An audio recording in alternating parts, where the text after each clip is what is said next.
are really worried about phase two and getting it started. That is, of course, the disarmament of Hamas, the reconstruction of the enclave, and also post-war governance for Gaza. This is what the president had to say about how soon he believes that could get started.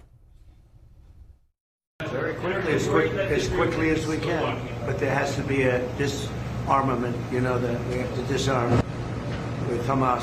So one of the things we'll talk about, certainly, but there has to be a disarming of Hamas. Otherwise, very quickly.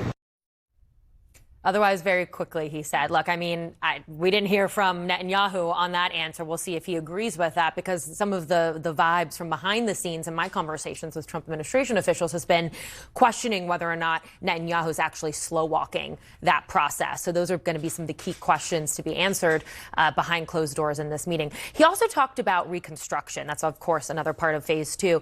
And the president essentially said that he thinks it'll also be very soon. He said that he, as in Netanyahu, is looking forward to it. He said it's a mess, but they're working on getting things started. So that was notable.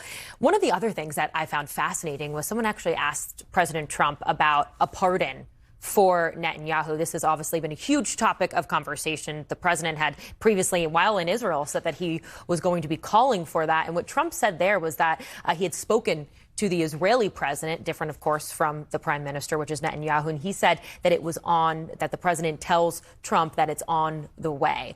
Very fascinating indeed, especially something, of course, music to Netanyahu's ears, I'm sure, as one of the big things for him coming into this meeting today is making sure the support for Israel from the United States is as strong as ever, and the support for him specifically, because next year Netanyahu